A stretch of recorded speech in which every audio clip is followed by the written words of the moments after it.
Welcome to the Mark Silver Show, Advancing Your Photography, brought to you by SanDisk.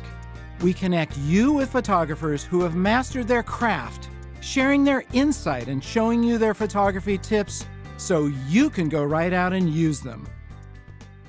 We're here in Silver Studios, but by the magic of the internet, we're going to be talking to David Smith in South Africa, a multiple award-winning wildlife and landscape photographer who I met last year in the bush. David, thanks for joining me on my photo show. It's great to have you. Thank you, Mark. Good to almost be there, and glad I could be here by the miracle of the internet. So David, we met at Tin Swallow. How did that shoot go for you? What were some of the highlights of it? Mark, it was really great. It was one of those shoots where I've been asked to go and photograph the property and to photograph the wildlife there, that they could use all the photographs in the new glossy brochure. For me, always to be out in the bush with wild animals, it's always a special time. I jump at any opportunity to get there. And, you know, sometimes I sit back and say I'm doing the thing that I really love and people pay me to do it, and, you know, how much better does it get? So doing the shoot, I obviously got my own personal guide and Land Rover, which puts me in a better privileged position than most people that go out to a lodge. And he can put me wherever I want. I tell him what I need to get, and he takes me to all the special places. In this particular concession, there was a group of about 12 wild dog pups, which were on a den. We got some really fantastic footage of them.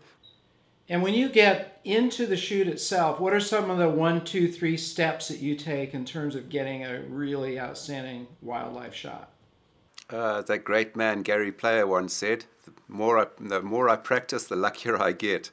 You've got to put in the time. Every now and then you'll get somebody who come on their first holiday to Africa. They'll get out there, they'll have the most amazing game drive. They'll see leopards, they'll see lion, they'll see elephant, they'll see buffalo, and they'll think that this is the way it always is, but it's not.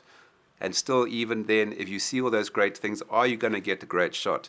So what do you got to do? You've got to use different lenses. Some people get out there and they'll put the biggest lens that they've got on their camera and everything will be tight in on the animal, and all they'll come back with is a whole lot of trophy heads as if they've been out hunting. It doesn't tell the whole story. Use a wider angle lens to get a picture of the animal in the landscape. I mean, what makes Africa so special? Open expanses of grasslands, beautiful treed areas where you find the elephants stripping off bark off the trees. So sometimes you can get more out of a picture by putting more into it. Sometimes you need less. It's very much up to you as to what you want to get out. Composition of the picture. Don't always go and put your animal in the middle of the picture. Put your focus point on it.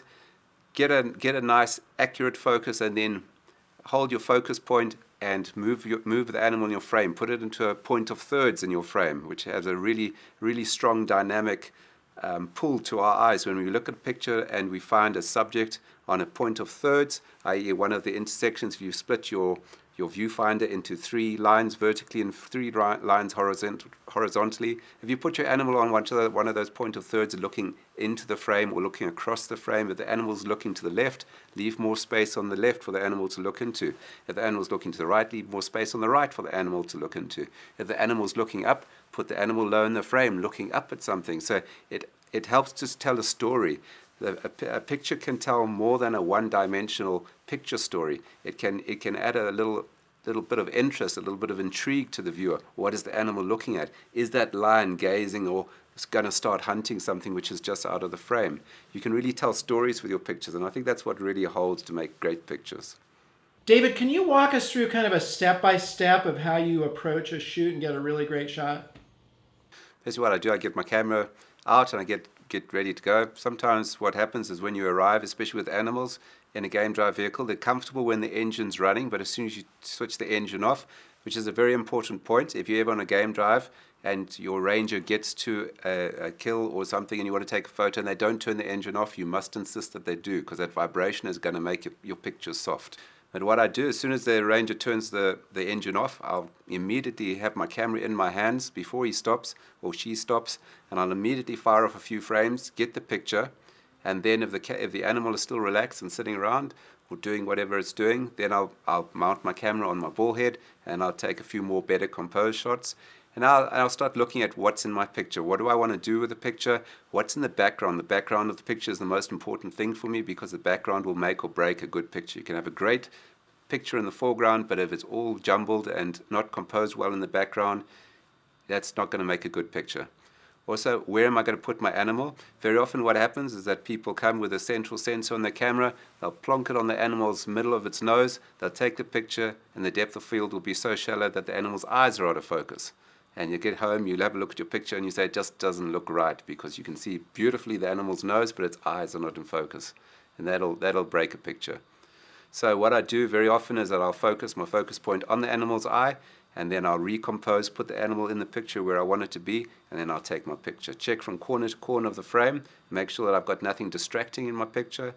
If I want to do a close-up portrait of the animal, I'm going to use a shallow depth of field, focus nice and tight on the eye, squeeze off the shot, take the picture. If I'm doing more of an animal in a landscape picture, then I'll really put the animal in a nice place, for example at a point of thirds in the frame, and then I'll take the picture, make sure that I get the good shot. David, any final advice for our viewers who want to take better photos? Yes, Mark, sure. The camera makers will love me for this one, but I can really say get the best lens that you can. The lenses are what can really make or break your pictures. Having a good fast lens and be able to capture the action is really paramount. I'd get a better lens before I get a better camera, because the cameras these days, there's not much between them, but the lens is really what makes your picture. The last thing I'd like to say is, if you're using a long lens, support it as much as possible. Use a tripod. If you're not in a position to use a tripod, for example, if you're on an open game drive vehicle, bring along a nice big beanbag that you can rest on the bars or on the seats in front of you. It can really make the difference between getting a good shot and a bad shot. One of the other things I can really recommend is that if you don't have a beanbag, bring along with you something like a Manfrotto 35 clamp. This clamp can be clamped onto a bar, up to a 55mm diameter bar. It's ideal for using in an open game drive vehicles because they all have these handrail bars on the seat in front of you. So you can clamp this onto the rail in front of you, you can tighten it up, you can put your favorite ball head, you can put a gimbal head on top of it, and then you can support your long lens really perfectly on a game drive vehicle, and you can get really excellent shots at much slower shutter speeds than you would be able to just holding it normally. What I really like about using one of these with a ball head is that it gives you the ability to pan with the action from the back of a game drive vehicle. So if you have antelope running or a cheetah chasing a springbok in a riverbed, you can pan with the animals as they're going along, and enables you to get really excellent shots. David, thanks for joining me on my photo show and for giving us an inside look into your world of photography. Subscribe to our blog where we'll give you tips and updates on the show and other cool stuff. Also, check out David's site, sohandy.co.za, for a closer look at his work. I'd like to thank SanDisk for making our show possible. Tune in to our next episode where we pick yet another photographer's brains. Until then, this is Mark Silver reminding you to get out and capture your own images of life.